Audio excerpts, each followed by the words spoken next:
humanity had long been seen as one of the weaker species in the Galactic Union. Compared to the hulking Zephyr, the telepathic Viel Ren, or the insectoid hive mind of the Drenquol, humans were unremarkable, fragile, slow, lacking in natural weapons or psychic gifts. Their homeworld, Earth, was dismissed as a backwater rock with little strategic value. Yet, despite their perceived weakness, humanity had been granted a place in the Union. Not out of respect, but as a political move, an act of patronizing generosity by the galactic powers. Humans were tolerated, so long as they knew their place. For decades, humanity endured the sneers, the unequal treaties, the forced compliance. Their fleets were restricted, their resources exploited. They swallowed their pride, adapted, and worked within the system. Until the massacre of Epsilon 9. The small human colony on Epsilon 9 had never been a military target. It was a scientific outpost, a peaceful settlement focused on terraforming research. But when the warlike Zephyr decided to expand their borders, they didn't bother negotiating. A single Zephyr fleet obliterated the colony, *** 7,000 men, women, and children, reduced to radioactive dust ***. When the news reached Earth, the Galactic Union held its breath, expecting the humans to issue yet another complaint to the High Council, to demand justice from a bureaucracy that never cared. Instead, humanity went silent. There were no pleas, no petitions, no diplomatic envoys. Just an eerie, calculated silence. And then, without warning, ***, the first human fleet disappeared ***. It wasn't large by Union standards. Only 50 ships, mostly outdated models that hadn't seen combat in decades. But they vanished from every tracking system, from every known hyperspace lane. No transmissions, no distress signals. The Union thought it was a malfunction. A failure. Another sign of human incompetence. Until the Zephyr flagship, the Wrath of Khazor, was found drifting in space, completely abandoned. Its power core was intact. Its weapons were still online. But there was no sign of its crew. 12,000 Zephyr warriors. Gone, ***. Not killed. Not vaporized. Simply, missing.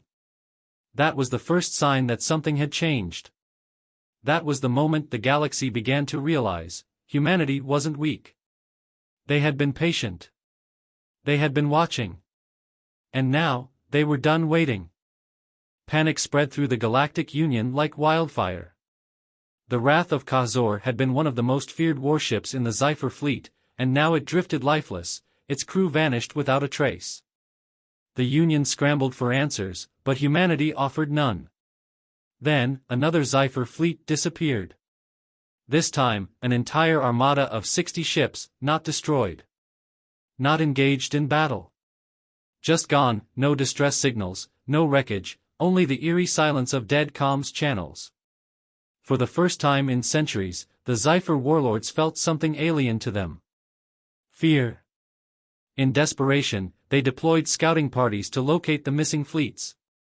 One such team, a battle-hardened group of Zephyr veterans, tracked an anomaly to the Ilith Expanse, a desolate sector of space. Their scans picked up wreckage, human wreckage, leading them deeper into the void. It was a trap. From the darkness, silent and unseen, the Black Armada emerged. The Zephyr scouts barely had time to react before their ship systems went haywire. Power fluctuations, engines stalling mid-flight, weapons locking onto their own vessels. Something was inside their systems, overriding them. And then, in the last moments before their ships were taken, they received a message. A simple transmission, spoken in perfect Zephyr. "You should have left us alone." The fleet was never heard from again. The rest of the Galactic Union watched in horror. This wasn't war. This wasn't even retaliation. This was systematic annihilation. Humanity had stopped talking. And the galaxy was starting to understand what that truly meant. The Galactic Union had never seen war like this. Battles in space were usually brutal but predictable, fleets clashed, planets were bombarded, and the victors claimed their spoils. But this wasn't war. This was terror, ***. Entire Cypher battalions ceased responding overnight. High-ranking warlords were found dead in their own fortresses, their security systems undisturbed. Supply lines collapsed as freighters vanished mid-transit, sometimes reappearing days later, empty. Even those who surrendered, who begged for mercy, were met with the same fate, total erasure. The Cypher warlords demanded answers. Who was doing this? The Galactic Union's intelligence division tried to analyze the attacks, but humanity had erased all traces of their involvement. No ship signatures. No weapons residue. Not even the faintest hyperspace disturbances. It was as if the enemy didn't exist. But then, the Union finally found something. A single piece of data retrieved from the wreckage of a Cypher battlecruiser, a fragment of a human transmission. We have studied your wars. We have learned from your cruelty. And now, we will teach you fear. The message was signed with a name the Union didn't recognize. The Revenant Initiative. The Union scrambled to learn what it meant, but there was no official record of any such organization in human databases. It was as if the humans had built an entire shadow fleet in secret, right under the Union's nose. Then, humanity finally broke its silence. A single transmission was broadcast across the Galactic Union's central network, delivered in flawless standard Galactic. The old rules no longer apply. You called us weak. You mistook our patience for submission. That was your mistake. Now, we will teach you what happens when humanity is pushed too far. There will be no negotiations. No peace talks. Only consequences. The message ended with a set of galactic coordinates. When the Union sent a recon fleet to investigate, they found what was left of the Cypher homeworld's second moon, shattered into pieces, its surface burned to glass. The war had changed. And humanity was no longer fighting to win, ***. They were fighting to end it. The destruction of the Cypher moon sent shockwaves through the Galactic Union. No species had ever dared to break a celestial body as a message. Wars were fought over planets, ships, and resources, but moons, that was a line no one had crossed. Until now. The Cypher, once proud and arrogant, were unraveling. Their warlords turned on each other, accusing rivals of weakness, cowardice, even treason. Some demanded an immediate counterattack on Earth, but when their fleets moved into position, they found nothing. Earth's defenses were gone. No ships. No orbital stations. Not even a single automated turret. It was a trap. The moment the Cypher fleets entered Sol space, their systems began failing. First, minor glitches, ***, targeting computers resetting, navigational data scrambling, ***, then, total chaos, ***, gravity wells appearing where none should exist, weapons locking onto friendly ships, reactor cores mysteriously overloading, ***. And then, the human fleet arrived. Not from Sol. From behind the Cypher forces. They had somehow predicted the invasion, let them come, and now, with the enemy trapped, the Black Armada struck. The battle lasted 3 minutes. The Cypher fleet, once the mightiest force in the sector, ceased to exist. Survivors' escape pods were left intact, but only so they could drift helplessly, ***, watching as their empire crumbled in real time, ***. And then, the final horror. The Revenant Initiative had no interest in occupation. No demands. No mercy. On the Cypher homeworld, as warlords scrambled to understand what had gone so horribly wrong, a final human message was broadcast, ***, directly into the Cypher neural network, overriding all communications, ***. A simple, chilling message. The war is over. You just haven't realized it yet. And then, the power grids shut down. Entire cities plunged into darkness. Military bases went silent. Warships still in dock lost control of their own systems, engines activating without command, launching them into deep space with no way to return. The war had been decided before it even began.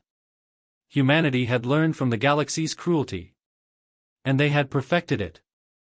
Panic swept through the Sci-Fi Empire like wildfire. Entire fleets were gone. Planets fell without a shot fired, their own warships, their pride and strength, had been turned into helpless, drifting husks. Their warlords screamed for answers. Who were these humans? How had a species once mocked as frail and weak turned into the most terrifying force the galaxy had ever seen? Desperate, the Sci-Fi leadership sent a secret distress call to the Galactic Union's High Council. The same council that had once dismissed humanity now faced an impossible question. Do we help the Sci-Fi? The Union had always assumed humanity was a minor player, a species that could be pushed around. But now they saw what happened when humanity had no chains, no restrictions. And the truth was terrifying. Humanity had evolved beyond the Union's expectations. They had disappeared from surveillance, erased their technology from known databases, developed warfare tactics the galaxy had never seen. And worse? They weren't even responding to peace offers. They weren't negotiating. Because this wasn't a war. It was extermination. The High Council debated their next move. If humanity could do this to the Sci-Fi, what would stop them from turning on the rest of the galaxy? Some species argued for an alliance, hoping to make peace before it was too late. Others, those who had mocked humanity the most, demanded preemptive strikes. But as they argued, the decision was made for them. One by one, entire Sci-Fi-controlled planets vanished from the star maps, not destroyed. Deleted, their planetary networks overridden, starports shut down, and every ship attempting to flee redirected to deep space, no distress signals. No survivors. Nothing. And then came the final blow. The Sci-Fi homeworld itself, the heart of their empire, fell silent. Union ships sent to investigate found the planet intact. Cities still stood, structures untouched, but not a single Sci-Fi remained. An entire species had vanished overnight. Their once mighty empire, which had terrorized the galaxy for centuries, was now an empty graveyard. And in their place, one final message from humanity was left on every remaining communication channel. Justice is not given. It is taken. The galaxy had learned too late, humanity had never been weak. They had been patient. And now? Now, they were unstoppable. The Sci-Fi were gone. Not defeated, not conquered, asterisk erased, asterisk their fleets, their colonies, their entire species had vanished, leaving behind only empty cities and drifting warships. And the galaxy trembled. The Galactic Union convened an emergency session, the first of its kind in centuries. Every major species gathered, their leaders shaken, their militaries on high alert. What had humanity become? The answer lay in fragmented intelligence reports, intercepted transmissions, and the grim whispers of those who had witnessed the Revenant initiative firsthand. Humanity had disappeared from the galactic stage for decades. The Union had assumed they were struggling, barely surviving under the weight of unfair treaties. But instead, they had been preparing. Building fleets in the shadows. Developing AI warfare systems that could turn enemy ships against their own fleets. Perfecting cybernetic infiltration, allowing them to control entire planetary networks from light years away.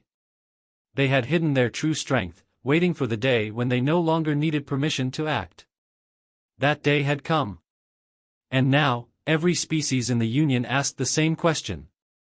Who was next? A delegation was sent to Earth, led by the V'Ren, a species known for their telepathic diplomacy. They arrived at Sol, only to find that Earth itself was gone from the Union star maps. No transmissions. No beacons. Just the vast, silent void. And then, a single message appeared on every Union terminal, overriding all security protocols. Stay out of our way. That was it. No declaration of war. No ultimatums. Just a warning. The Union leaders stared at their darkened screens, their blood running cold. For the first time in history, the rulers of the galaxy weren't in control anymore. And the worst part? They didn't know what humanity would do next. the galaxy held its breath. The Zephyr were gone, not merely defeated but erased so completely that their empire became a myth overnight. The Galactic Union, once the ultimate authority in the stars, now lived in fear of a single, simple question. What does humanity want? But that answer never came. Humanity didn't demand control. They didn't conquer planets or force the Union to kneel. They simply watched. Their fleets remained unseen. Their technology, still a mystery. Their silence was worse than war. For weeks, the Union debated their next move. Should they strike preemptively, before humanity turned its sights on another species? Should they beg for peace? Should they do nothing and pray they weren't next? And then, without warning, a human envoy arrived. A single, unarmed diplomat, an older woman with silver hair, dressed in simple Earth attire, walked into the Union High Council's chambers. She had no guards, no demands. No weapons. The most powerful beings in the galaxy sat in silence, waiting, terrified of what she might say. She took a seat, folded her hands, and smiled. Let's talk. It was not a plea. Not a request. It was a final chance. The galaxy had one choice: accept humanity as equals, or disappear like the Zephyr. And for the first time in recorded history, the Galactic Union chose peace, not because they wanted it, but because they had no other choice. Humanity had not conquered the stars through brute force. They had done something far worse. They had become inevitable. And the galaxy would never be the same again.